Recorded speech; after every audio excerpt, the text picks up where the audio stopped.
Welcome back. Another episode in the Pressrow. It's been a very long time for a whole host of reasons, and we're now kicking off the first episode of the new podcast on the new website.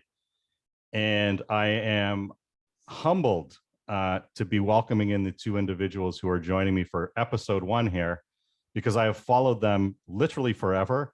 And in a lot of ways, they were the inspiration for this website and podcast starting. Ladies and gentlemen, they need no long introduction, but please welcome. Oh, go ahead. Go ahead. Give us a long introduction. No, we're going to get there anyways, but greetings. That's and the guy's on his phone hitting skip. The guy's on the phone hitting skip at this point, you know. Greetings and salutations, if you will, to Bob McCown and John Shannon. Gentlemen, how are you? Well, I'd be better if I was alone, but I felt like I had to drag Shannon into this as my wingman. So I'm going to jump ahead to one of my questions. I actually did some research last night. John, oh, God. John, are you the longest serving co-host to Bob in the empire, if you will? Well, I don't think so. I mean, Bill Waters had to be. I mean, Bill Waters had to be. No, he wasn't that long, John. What about Shaky? What about Shaky? Okay, so here's what I have. Shaky was quite a while. So here's what I have, Bob. You guys can fill in the blanks. This is from Wikipedia, and they do a well. Then it's got to be true. No, right away. Yeah. Well, there's some structure to it, if you will, but you guys can fill in the blanks. So it says that Bill Waters was on from 89 to 92. Okay. Yeah, I think that's right. I was going to say 3-4 years. Hunt was 92 to 93, and then you moved to mornings. Okay. Oh, right. And then it says you came back and he was on from 95 to 2000. Okay. We then go into the complete Wikipedia abyss. And it says that a combination of Brunt, Shannon, Smith, and Kelly started in 2009. I don't know what happened in those 9 years. I don't recall. I will say I was in Toronto. I was listening. I think it was the same grouping of those. And I think they're wrong because it has Damien coming in 2011, and he was on during that window. Damien coming back in 2000. Right. But they don't have him earlier, so I don't know. He was on. I came back to Toronto in 2004, and Damien was on with you then. Was it full time? I don't know. Oh yeah, they had the great face-off posters. Correct. They used to go against the Doug Gilmour Milk Tight posters. Yeah. And then Deitch. Then there's another gaping hole from 11 to 18 when they had Deitch in 18. Yeah. So fill in the gaps, Bob. Come on. Well, I can't because I don't remember. But I mean, I know Brunt was there for quite an extended period of time. But as with most of my co-hosts, they could only stomach being with me for a limited number of weeks per year. And so there wasn't really, I want to say, I may be wrong on this. I'm not sure there has been a permanent co-host since Hunt. I agree. That's what like I would a guy say. that did 40 something weeks a year. Yeah. So my original, it was always a shared kind of thing. So I started to show up on the round table in 1995 because I had come back to Canada and then had taken over Hockey Night and had over the period of time had befriended a couple of guys, Nelson and Chris Clark, at the radio station, and they said, would you come on the round table? And I loved the round table. So I started going on the round table. Then I went to work for MLSE, and they forbade me from going on the radio station. And then I went to work in New York. I came back and did a deal with Rogers to go radio and TV in 2009. But my contract never called for more than 24 weeks of radio. So that's what. So then Brunt did the same thing. Brunt was full time for a period of time, and then he did a new deal. And I think I want to say he did 20 weeks. He had a 20-week deal, and even Deitch didn't have a full co-host deal. No, I want to say 30 weeks. Yeah, that was when it was he and Steven did. They basically did a 20-30 split. Yeah. I guess the point, Jonah, is that nobody could stand me for 52 weeks a year. So I'm going to say, but Shannon and I have now been doing this podcast for over a year. Bob, we've done. Listen, we've done COVID's been here for 350. 2 years. We've done 350 episodes of the podcast. Well, so that's like a year and a third. September of 2020 is really when we started. Well, there you go. So And so I'm and going then to. we started. By the way, we started at 3 a week, and then for some reason, McCown says, "I think we should go to 5," and I said, "You're nuts. We're not going to be able to fill it," and we have.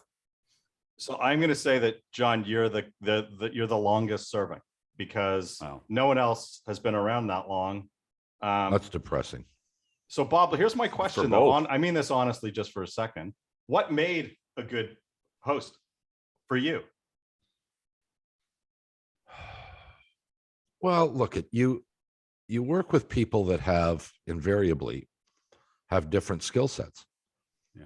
And so it's a process of adaptation. I mean, obviously they've got to adapt to me. I have a certain persona and style, and they clearly have to be aware of that and adjust. But it's the same going the other direction.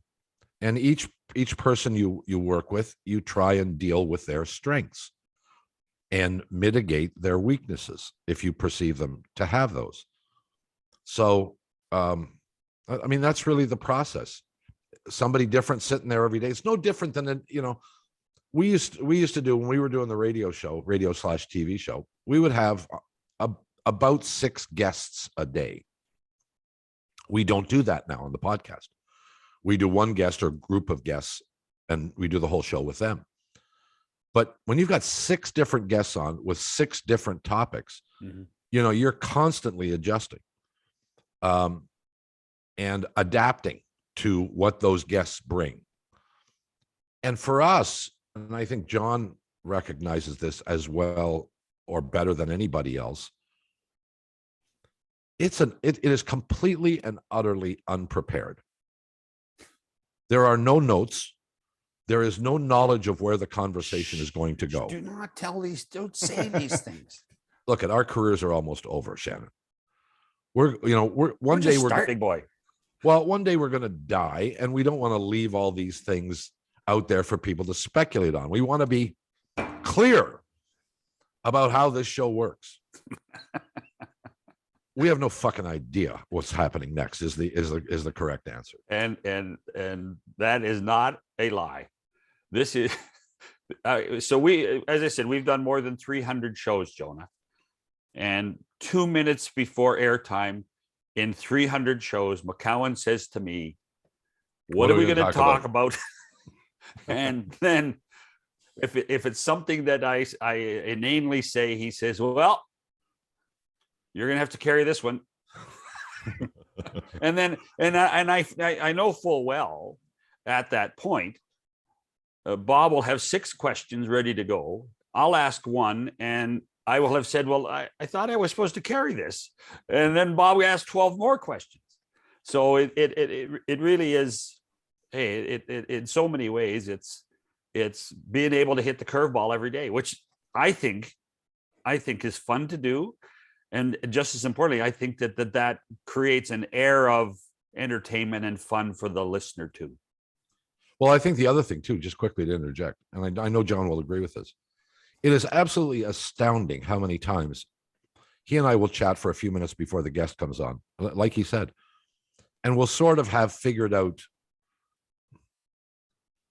a direction, a general direction of where the conversation is going to go. And then all of a sudden, click, and we're on. We go completely different direction and never get to where we plan to go. Now, there wasn't very much planning. I will acknowledge that. But it happened, twice this week? Yes. Where we had guests on, and John remembers all this stuff, and I don't. Show's over. I'm on to something else. But John remembers this kind of stuff. It happens not a week goes by. We don't have 1 or 2 shows at least that go not off the rails, but just go in a direction that we never anticipated. And we wind up in conversations that wind up being very interesting, at least to he and I, but have no relationship to what we thought we were going to talk about. So I'll tell you why. Because I have the answer. Oh, good. And it's, is it what was it in Wikipedia? No, Yeah. it was not in Oh, Wikipedia. Okay. I'm not sure we care, but go ahead. No, you care. So I'm staring 50 right in the face. So that's how old I am. And in growing up, I had two things that I loved and looked forward to every day, at least two. The first was Ted Koppel put me to bed every night, no matter what is going on in the world that day. I knew Nightline would have the subject du jour on, and when we've actually had this thing called news. And then whenever you came on the radio, whoever the news of the day in sports, anywhere in the world was on your show. And what made you special and different than anybody else, and you still do it, is an innate capability to do what no one else likes to do, and that's to listen. So you'll ask a question and somebody will answer it. And because you don't have a list of questions to get to, you actually pay attention to the answer, and that leads the discussion. And There's truth in that. in my humble opinion, as I used to drive home listening to you, the difference would be I'd be nodding my head a lot going, thank you for asking that. Or I can't believe, like, this is a classic example. You'd have Brian Burke on, and he would say, well, this or this happened, and as a result, we couldn't play the guy in the next period. Mm-hmm. Everybody else would say, okay, so you have St. Louis tonight. What are you going to do? And you say, whoa, wait a minute. What happened to him? And nobody else does that because they've got, oh, you laugh, but it's true. Because you listen, and because you don't have a list of hits that you got to get to, doesn't matter because you're paying attention. And that's why the show, in my opinion, was as successful as it was. And it is today as a podcast. So one story just jumped to the top of the line for me when you said that, Jonah. And maybe it did for Bob too, but Bob didn't remember who we had Kelly Rudy on yesterday, Bob, if you remember. No. Anyway, was the day in the studio. We had Eugene Melnick on. And this is about 2 weeks after Erik Karlsson's Achilles has been severed by Matt Cook. And so we're drilling down and Eugene's making stuff. And he says, and of course, we're going to do a forensic audit on Matt Cook on the event. We're going to dig deep. We're going to do an investigation. And Bob and I turned and looked at each other and said, what? You're going to do what? And then Eugene just blossoms into this story about what's going to happen with this forensic audit. We're going to prove that it was intentional and it should be a lifetime suspension. And that probably got us more news and more quotes in newspapers and websites, is that Melnick launches forensic audit. I think of that all the time. And Eugene's become, well, more for Bob than me, but a really great guest. Never or rarely says no. Loves coming on, loves listening to the show. But Eugene, that day was the classic case of listening to the answer and then changing the whole direction of a conversation. The reason it works is because people are instantly made comfortable. They believe they're being listened to, not ignored. And John, you teach down at the College of Sports Media. There's tons of people who teach interview skills out there. And the one thing they don't teach is shut up and listen. And in my opinion, that's why it works. Well, I've told this story a few times, I guess, in the past, but before I started to do talk, when I was on global television doing Sportsline, I would get off the air at 12 o'clock, and invariably I would go to my neighborhood restaurant / bar, not because I was a drinker, because I have never been. I don't abstain, but that's not why I go. It was a social event, and I'd be there until closing. And then I drive home and I turn on WGR in Buffalo and listen to Larry King. And this is Larry King when he was at WIOD in Miami, not Larry King, the CNN TV talk show host. The Mutual Radio Network. Correct. Yeah, it was Mutual rather than WIOD. Yeah. That's another story. But I actually learned how to do interviews by listening to Larry King. And the two things that I learned from Larry King, number one, in no particular order, listen to the answer. because within the answer, almost invariably will come the next question. And that's how a conversation takes place. That's how you flow simply, easily, and comfortably from one topic into the next topic into the next topic. It's just by find something in that answer, rather than have a preset number of answers. And as you pointed out, Jonah, you go A, B, C, D, E, and there's no connection between A, B, C, D, E. They're just questions. That's an interview. We don't do interviews. We do conversations. Mm-hmm.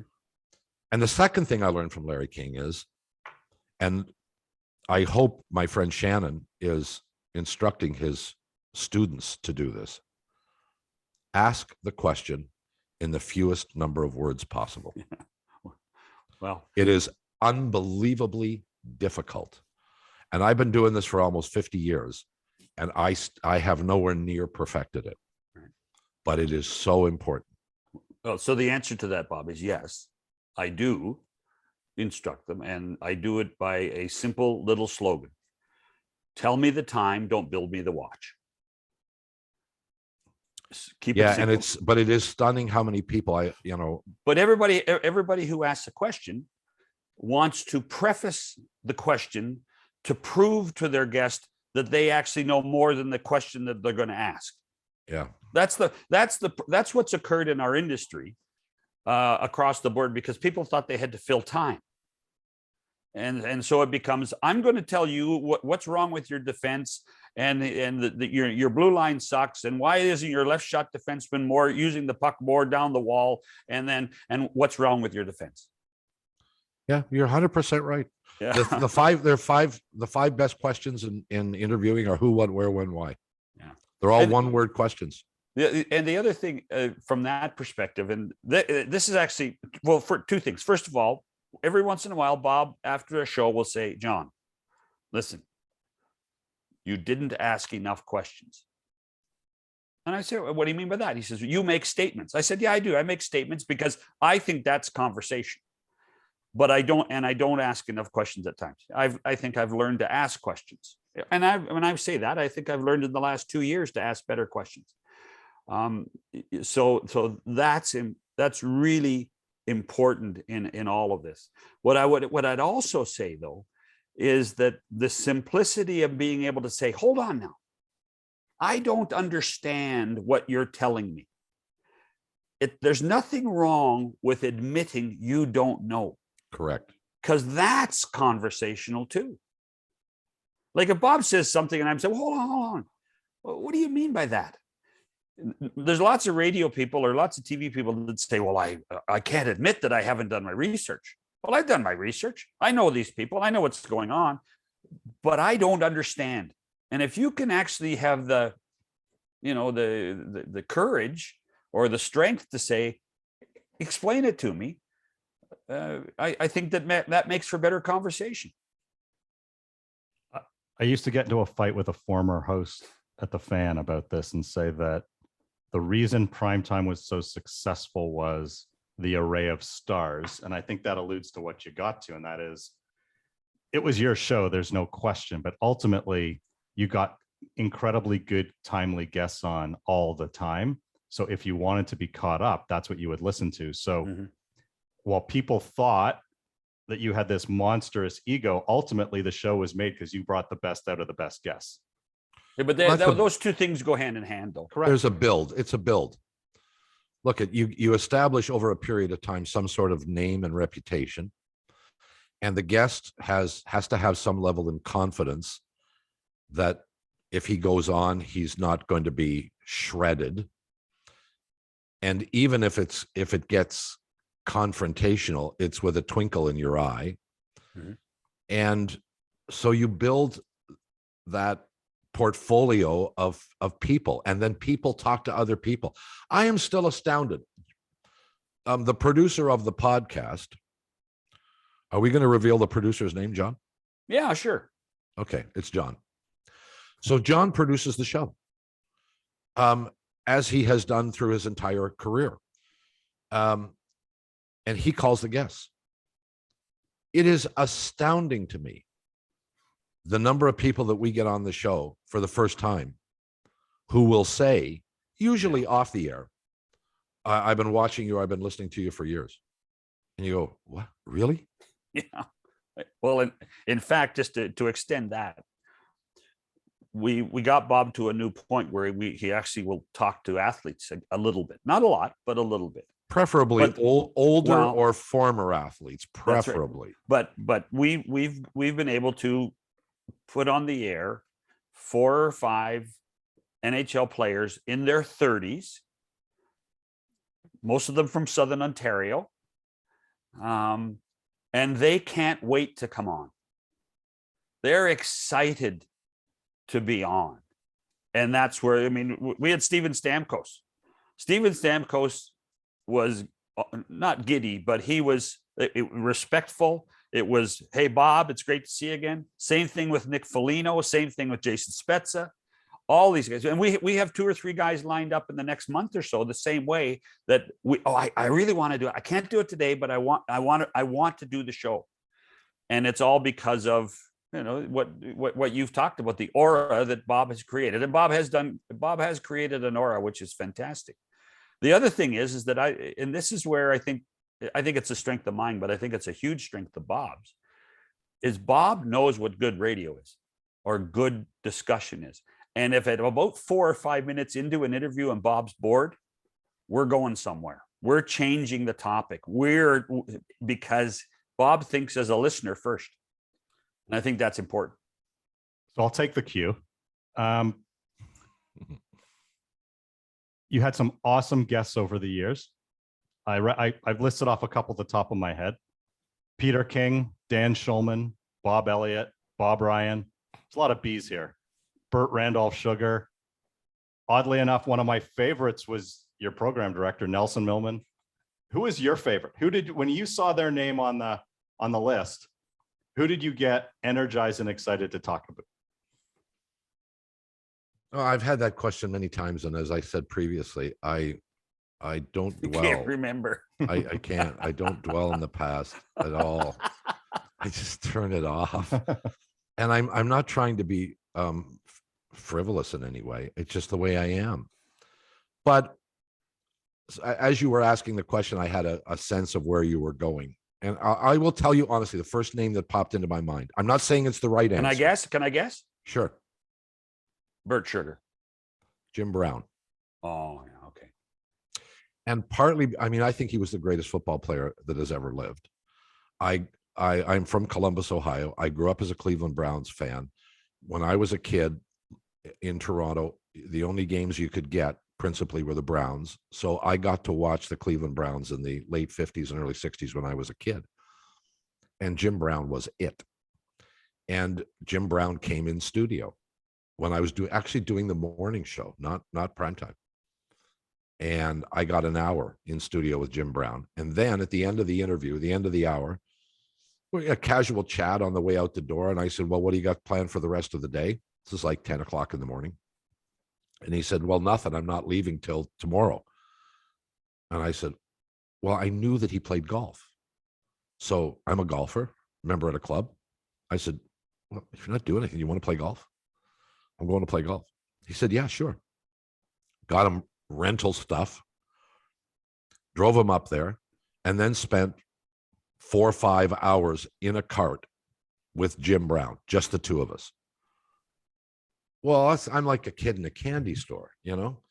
I've got this not only great former football player, but political activist, actor, you know, all the things, and lots of negative stuff in his personal life that was alleged. And I got all this time sitting here with this guy. It was memorable. Mm-hmm. Second one that would come to mind would be Bear Bryant, Paul Bear Bryant, the former head football coach at Alabama. And I won't go into all the details of that because it would take too long, but those are two. Well, and then Muhammad Ali. And the Ali thing was really interesting because that was like late 70s and the show had very little traction. It had really just started. It was on at 10 o'clock at night, 10 to 12. And through a series of circumstances, I had met Ali, and for whatever reason, he liked me. And Ali would call me. he would call. He lived in Chicago at the time, and he would call into the show about it once every 2 weeks. And the guy who produced my show back then, which I'm guessing, Jonah, you know, and I know John does, was Mark Askin. Yep. He was the producer of my show. And I can remember distinctly Askin coming on the intercom and saying, Ali's online too.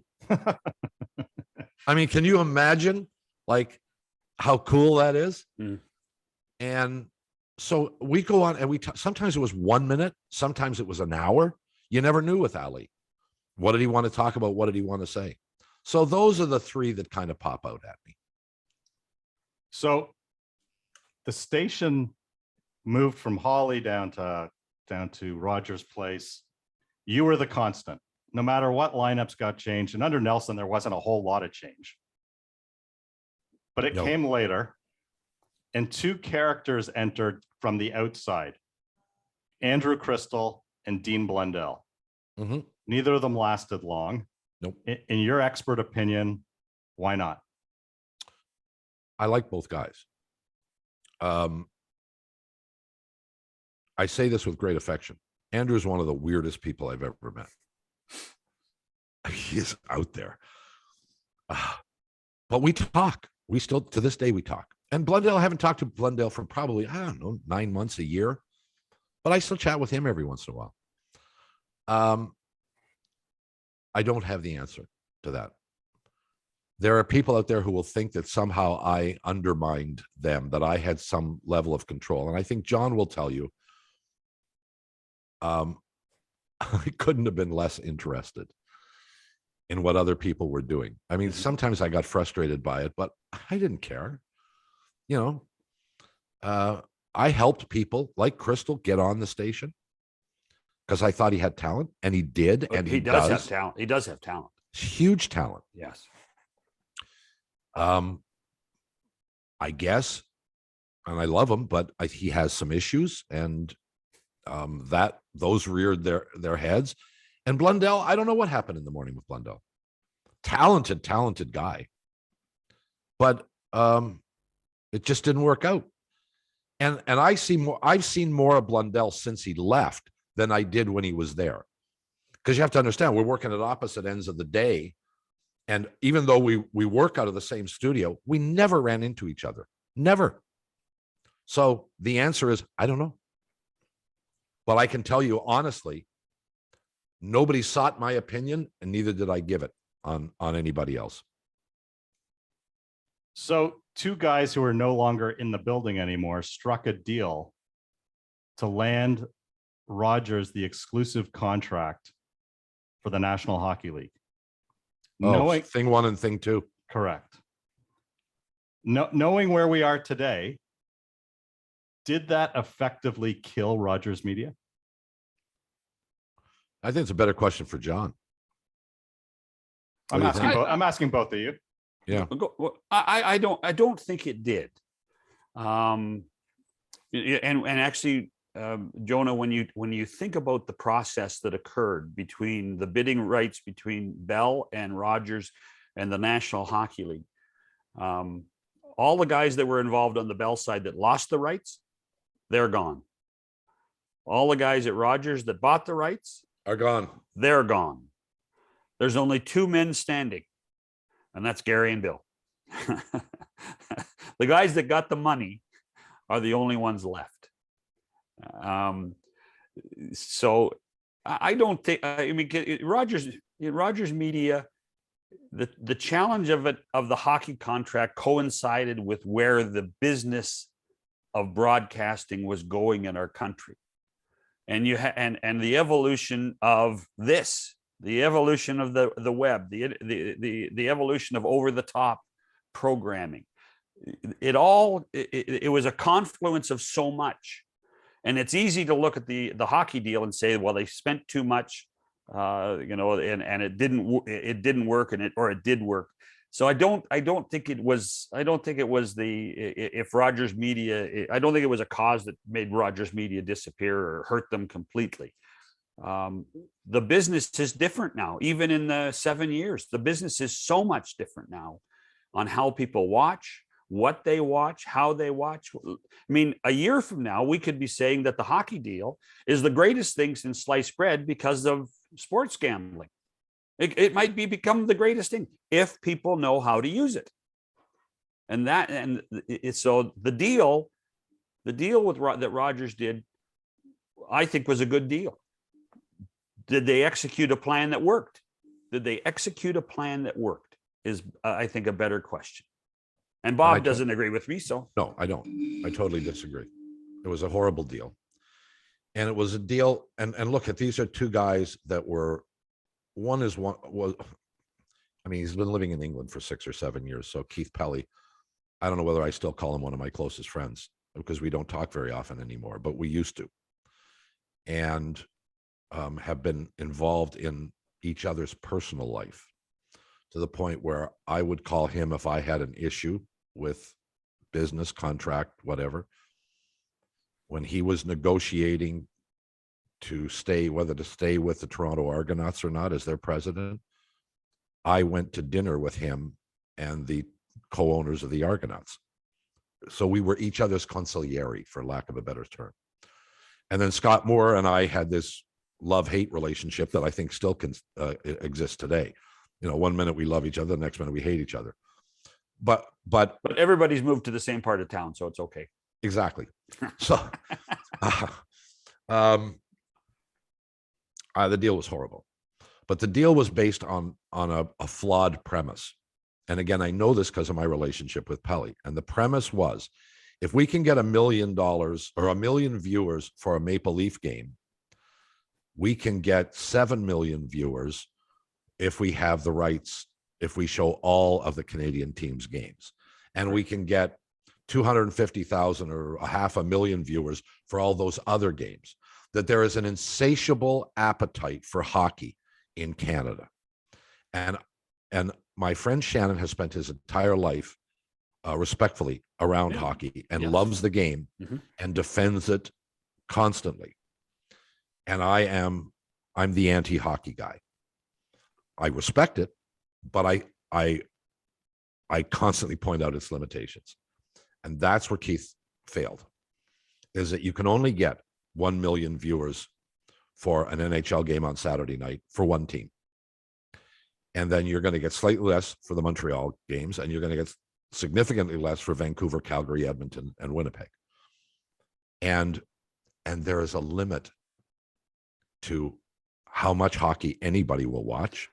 And then there's a huge overlap. So the guy, one of the 500,000, let's say, that would watch the Canadians, would also be one of the 1 million that would watch the Leafs, and one of the 500,000 that would watch the Canucks. So they aren't different people. They are the same guy that you're just getting over and over and over again. And then you get into the economics. $5.2 billion. It was unrecoverable. Rogers went out and put a package on the street that was so obscenely expensive that big time advertisers who salivated at the opportunity to be on Hockey Night in Canada went, eek, no thanks.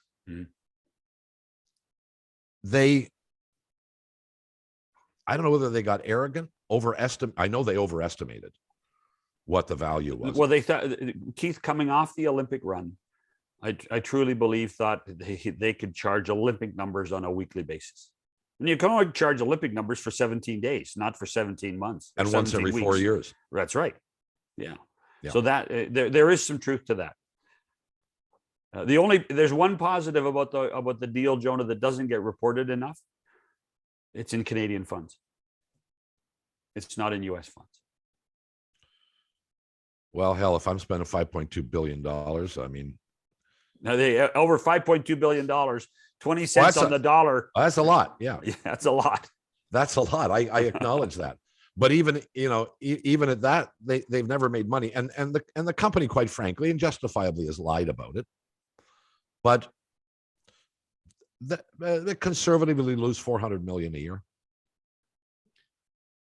And to what end? No, they don't lose $400 million. Yeah, they do. No, they. Oh, yeah, they do. I mean, they don't pay. They don't. You can argue that all along, I But just if did. you bring in production cost, facilities, all the things that they have done over the years, and you take a look at the bath that they took on advertising rates, the bath that they took, and also take a look at what they originally started with in terms of people. Like it was, you had a cast of thousands. They flew guys into Toronto, first class, put them up on hotels, per diems, this, that, and the other thing, and paid them a boatload of money. And then put them on an airplane the next day, sent them home, and 3 days later brought them back. Like they spent money like they had a printing press in the basement, which essentially Rogers does. They do have one of those. It's called Rogers Cable and Rogers Mobile. But no, they lost crap loads on this thing. And of course, they're not going to admit it, and they don't have to admit it. If you're a Rogers shareholder, go and look at the information in the annual report. And it's buried, and I mean buried, but it's there. So when you got the unfortunate news that you were being exited, well, unfortunate perhaps for you. I don't know about anybody else, but I'm being kind. When you got the news, one, if you can share who gave you the news, and two, what did they tell you? well, it was then the head of Rogers Media, and called me in, and I don't even remember what he said. We're not going to renew your contract. And I was only halfway through my existing contract, and they had to buy me out, which I thought was colossally stupid. I mean, you can have a varying opinion on whether they should have gotten rid of me or not, and I would respect that. But when you've got somebody under contract that you are committed to pay, and you tell them, go home and don't come back, and we'll keep sending you a check, we're going to pay you to do nothing for 18 months. And then pay somebody to replace you. Yeah. Excuse me? And respectfully, they didn't even have a replacement plan. Like, I've been fired before because somebody thought somebody else could do the job better. Okay. Whether that's true or not, I get that. So you get booted out the door, somebody else comes in. And maybe they succeed, maybe they don't. These guys didn't even have a plan for who next. So the first thing they did is said, we're buying you out of your contract. I said, okay. And they said, will you stay on for a month? And I went, no. What for? You're buying me out. You don't want me. Why would you want me to stay? And the month then became 2 months, actually. They started dragging it out. And I kept saying, no. So the end result was, I think I agreed to stay for 10 days to give them a little bit of wiggle room. I mean, after all, they'd given me a crap load of money over the years, and I didn't have anything else to do. And that's literally how it happened. And ultimately, no regrets, because I got to keep working with my friend Shanny. And now, instead of doing 3 hours a day, we do 50 minutes a day. Mm-hmm. Neither one of us leaves our house under normal circumstances. We don't have to deal with traffic, parking, bureaucracy, TV assholes who think they're smarter than radio assholes. All the bullshit that you got to go through. And I mean, John and I were about as immune from it. I know he would agree as anybody was. I tell the couch story every once in a while, and I should shut up. Tell the couch story, John. Well, so in the Rogers building, in the Sportsnet /fan hub newsroom, there was a little corner where there was this ugly green sofa. I think it was green. Was it really? And I can't remember. And after a while, everybody would sit at desks, and then one day, I wandered over and sat on this sofa all by myself. And Bob walks in, as he's wont to do, about 10 minutes before the show. He says, "What are you doing over there?" I says, "We're in the office here. We're over here in the office." So then Bob came down and sat down, and we picked up a paper. We looked at a few things. He said, "What are we going to talk about?" I don't know. And that became the tradition of the office in the corner. And no one ever came near us. Nobody. No one. I mean, there's no walls. I mean, as John said, there's no obstruction. And there We we are are sitting, right- Yep. Sitting in the corner, and nobody would come Where the hell near did us. that? Do you know the history of that couch? Do you know where it came from? No, I think it got. I think it got moved out of a boardroom or moved out of the reception area and just Something like that. got plunked there. And so, and there was only two people that ever used it. Yeah, you and I. Bob and me. No one dared sit there. Well, there. And where are you? Well, I'm in the office. See you later. Are you good for a couple more minutes? Yeah, sure. Okay. So you kind of answered one of my questions, and that is you appeared in a July 2000, I think it was July 2015 feature in the Globe and Mail where David Schultz reported that you were bored. And yet here you are still doing something. Is it that it's just so damn easy that you can do it from home? You can do it without a boss other than John? I mean, what's driving you to keep doing this? Here's one of the problems with being me is sometimes I say things that I don't mean, and I do it with a smirk on my face. Hold on. What do you mean sometimes? Well, there you go. See, you see? Oh, can I interrupt you for 1 second? Yeah. One of my sure. favorite McCown stories ever, and I think you know this, that I used to do some work with Gord Kirk, is he called me one day and he goes, "You're not going to believe what happened." And I said, "What?" He goes, "Did you listen to the show today?" I said, "Yeah." And he said to me, "Can you believe what McCown said?" And I don't remember what it was. And I said, "No." And he said, "We go into the break and I said to Bob, you can't say that on the air." And he took down his sunglasses. He had this gleam in his eye and the biggest smile I've ever seen on his face. Well, you know, at the end of the day, if you're in this business, you better understand that you are essentially an actor, a character. It's not about, we're all too boring. Shannon will tell you, I'm the most boring person in the world, away from this. I created a character. I go into character. I come out of character. Home Bob is not the same guy as Radio Bob. Tell me about it.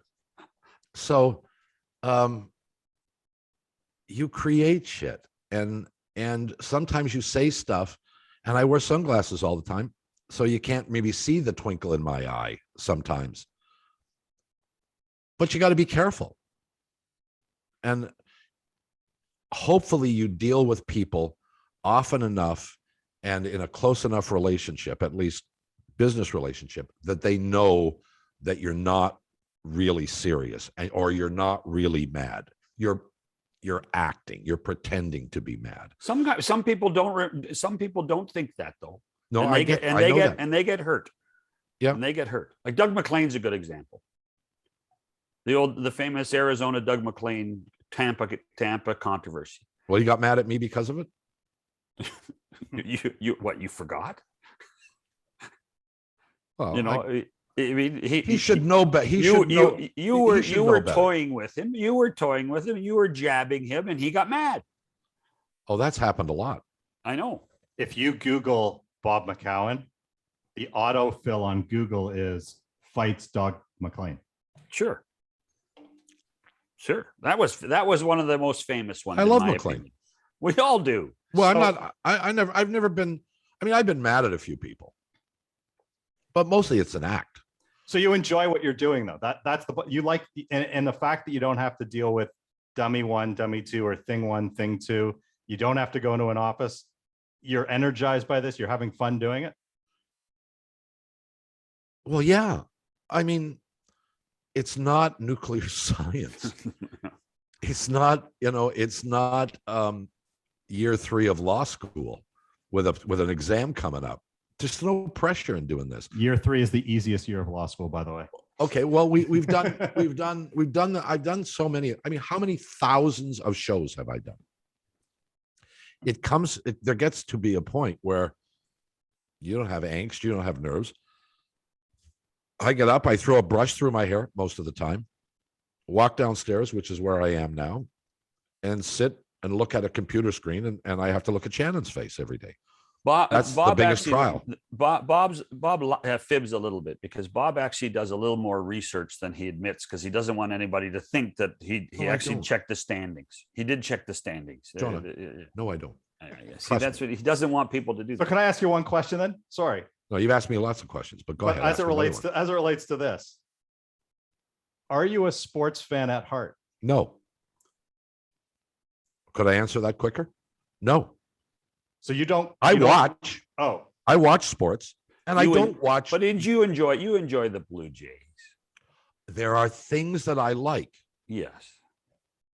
I went through the early portion of my career and a good portion of my career watching sports I didn't want to watch because I thought I had to.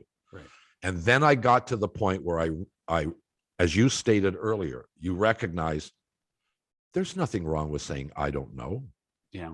People won't think less of you if you say, I don't know. Just don't make the stupid question and sound. You try to sound like an expert. Sound like you know the answer when you don't. Yeah. That's the key. Because then you get caught, right? Yeah. Yeah. And this is a process that took a long period of time. So today, I will watch a lot of Raptors games. I'll watch a lot of Blue Jays games. Right. I'll watch some golf almost every weekend. I will watch curling when it gets to the Brier or World Championships are coming up. And a lot of that is because there's games during the day, right, where there's nothing else on. And Jonah, he will now watch Canada's national soccer team I will. because he's a fan of that team. They won me. They won me over. And Herdman won you over too. so I think we get caught up a lot on labels. So when you're watching the Raptors, the Jays, golf, you're doing it because you enjoy it. You're not doing it because you have to, right? No, I'm doing it because I want to. Okay. Yeah. Enjoy is another word. I confess to you, I can't watch. I rarely watch a whole game of anything.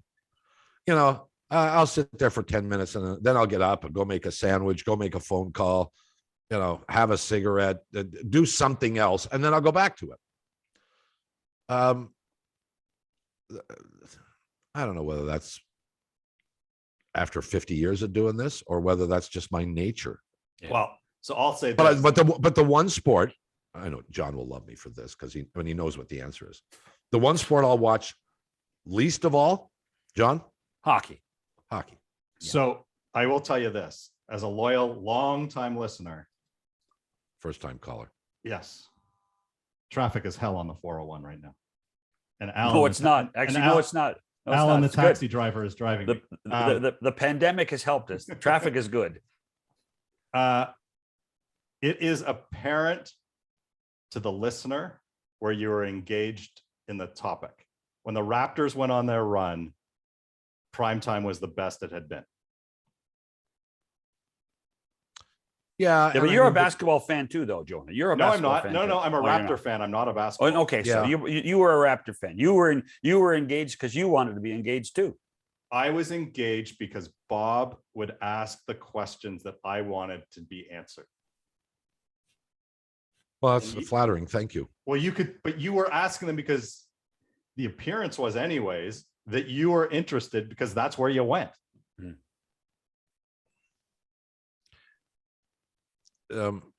There's no question that. Can you psychoanalyze yourself? Yeah, I listen. I mean, I have a blog. I that thank talks you, but I don't know the answer. I have a blog that talks about sports media. We don't need to go any further than that. Yeah.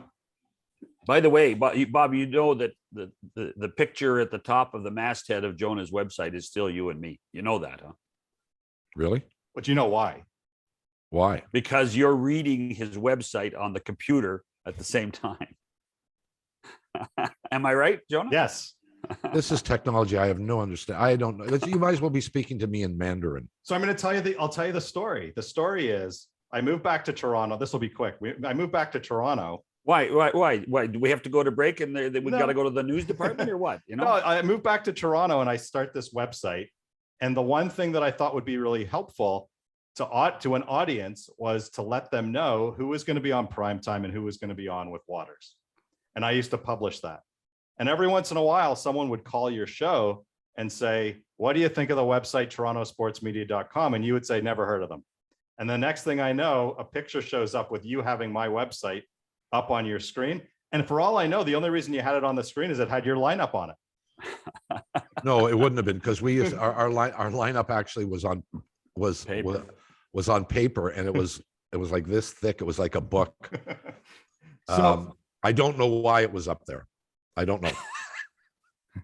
anyways, I mean, during the show, I'm not, honestly, if I was going to look at the website, any website, it would be for some form of information about whoever we had on. And that wasn't the format that you guys had, was it? No. So I'd like to give you some really cute or insightful answer to that, but I have no idea. Yeah.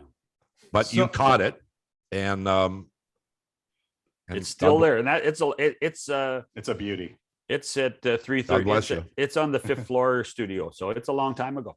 So here, John, you may have a better appreciation, but Bob, I'm interested in your opinion.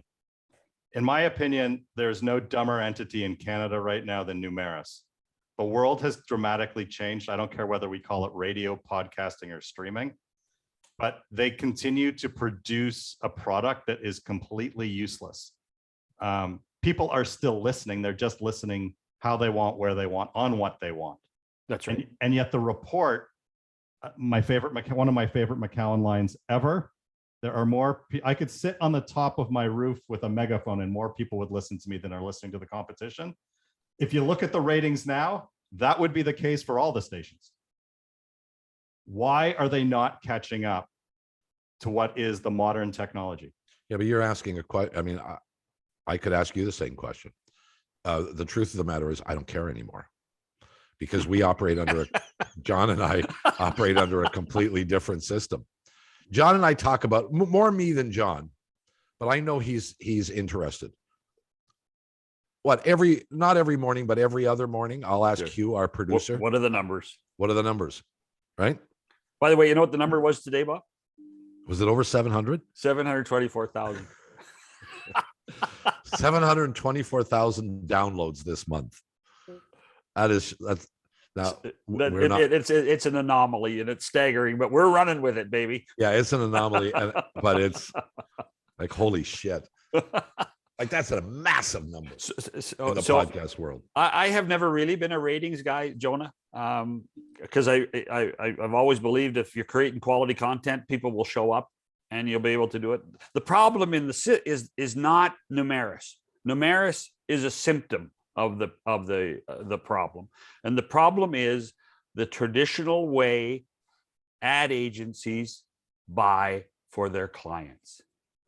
And they buy, and I say this with all due respect, there's a person in front of a computer, doesn't have to watch sports, doesn't have to watch the primetime lineup, doesn't have to watch the 1,000 channel universe, does the buying based on a number.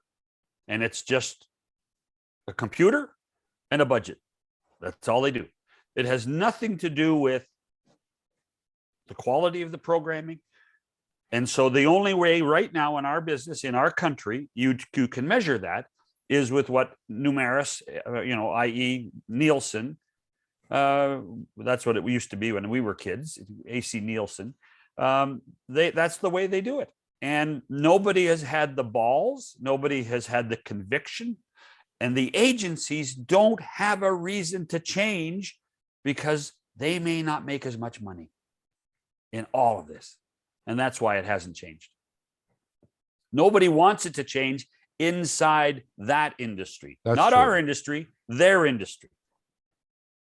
Agreed. Final question. And I appreciate the extra time. This is longer than our show, Bob. Bob, you may have to take down the sunglasses, because I need to know if there's a gleam in your eye when you answer it. But if you could wave the proverbial magic wand and get any gig in sports media tomorrow, would you go back to a radio station? And if so, no. You're supposed to listen to the question before you answer. So for the audience, he has not taken off his sunglasses, and I do not see a gleam in his eye. Well,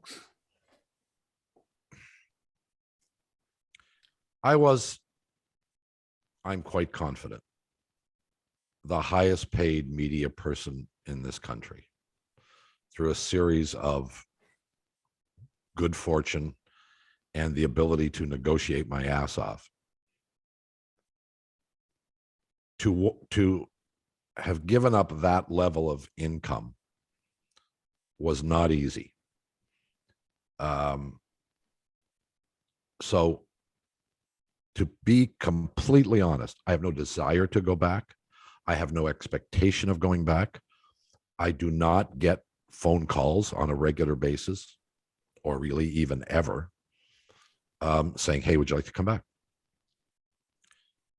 So the only caveat to no is there's a price for everybody where you go. So the answer is maybe. Maybe. Yeah. Well, and by the way, just for clarification, to protect our own partners, we are on the air. We are. Yeah, we're on Sirius XM. You know, 6 o'clock Eastern time on channel 167. They've been good partners. You bet. So you gave me the no before I finished the question.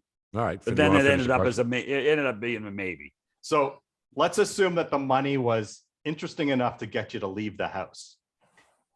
What show, what slot do you want?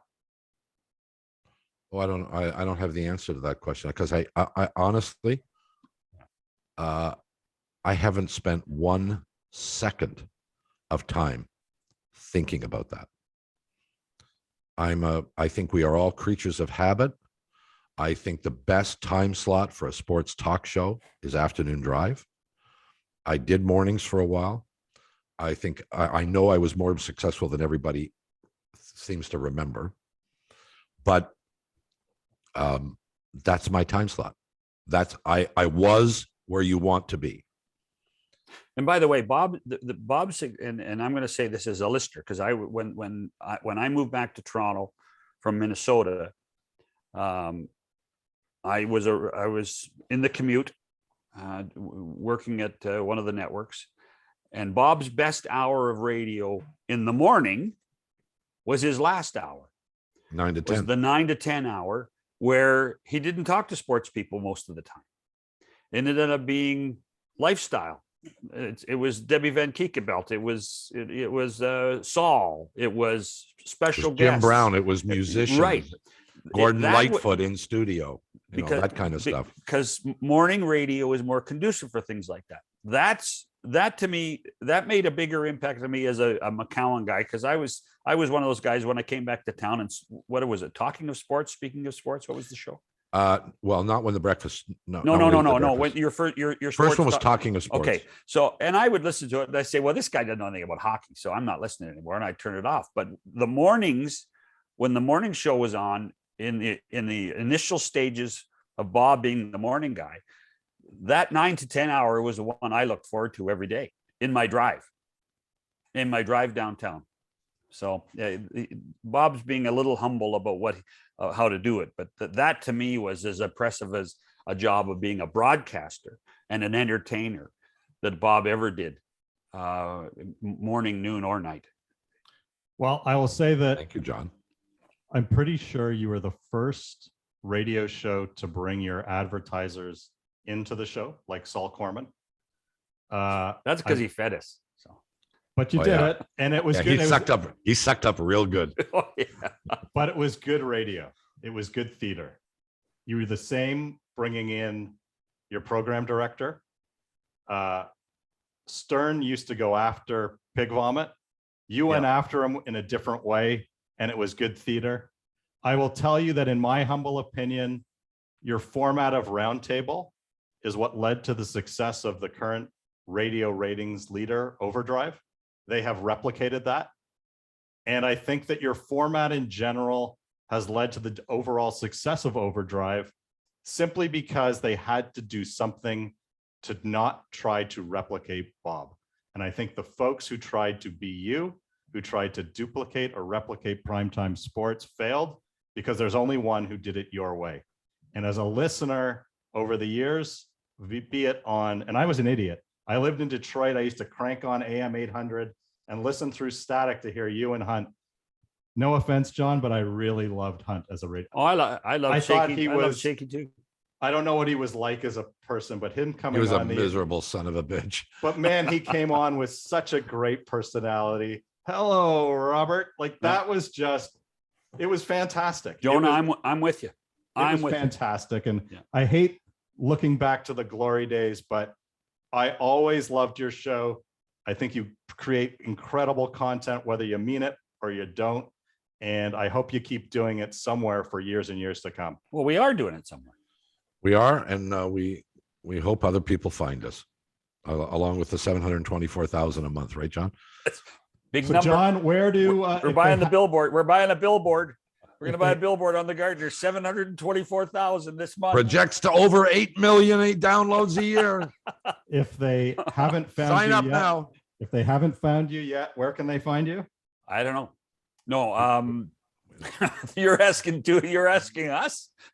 Oh, we create the content. We don't distribute it. So it's Here you go. on all your podcast platforms. How's Wherever that? you find your favorite podcast. Yeah, sure. Apple, Spotify, Google, Smith and Wesson, all those places. And plus, Eaton's, Simpsons, that's right. The Bay. That's right. I will say this. Zellers, If you're here, and Sirius XM Monday to Friday, 6 Eastern, 3 Pacific. We always have to get the Pacific time zone in there because I like to drive Bob nuts that there's a town outside of Vancouver, outside of Toronto rather. I will say this. If you listen to me and you read my website, you're obviously into the business. Do yourselves a favor. Google Bob McCown. Click on the first video. The first video is their interview with Nelson Millman. If you're It is? into this stuff, It is? Really? it is. Really? Why? And- Why that one? I wonder. We All don't I- choose, I don't think. All I can tell you is if you're into this stuff and you've come to me because you like this stuff, it's a must listen. It's the best hour you will listen to all year. The topics, the discussions, the inside look at behind the scenes at the Fan 590, 1430 days. It's really, really good. And the three of them are really interesting to listen to. Nelson doesn't get enough credit even Wow. today for so No, he many doesn't. things. Here. Well, I'll tease it. Bob says in the interview, I'm sure he doesn't remember, that Nelson was the best boss he ever had. He was. There you go. And it was because there was never a boss, an employer-employee relationship. He was the guy I technically answered to, but I never had to answer to him. And I think that's the easiest way to define it. He was a And good it's- leader, though. He's a good leader. He's the best. And that's why we are friends to this day. It's not often that you get an opportunity to be like a lifelong friend with somebody who is your superior, your direct superior. At some point, that conflict is going to create at least some kind of a rift, but not with Nelson. It's And, awesome. It's awesome. great. It's awesome radio. I don't care what you call it, or video if you watch it. I happen to watch it. I would know- ask Bob what his favorite show is, but he can't remember. So I can't remember. I thank you both. This has been incredibly fascinating, interesting, and enjoyable from my end. Bob, I will stop bugging you as often as I have to get you to come on. I'll now only do it once every 6 months. I hope you will come back, and thank you so much for doing this. I'll come back anytime, Jonah. And I know I had to bring in my oh yeah. my duly appointed representative, John Shannon, in order to mitigate this. But I know, speaking for John, we'd be happy to come on anytime you want us. All right, John? You okay with that? No, no, you have to do it yourself now. All right, piss on you then. Thanks, guys. See you See ya. Thanks.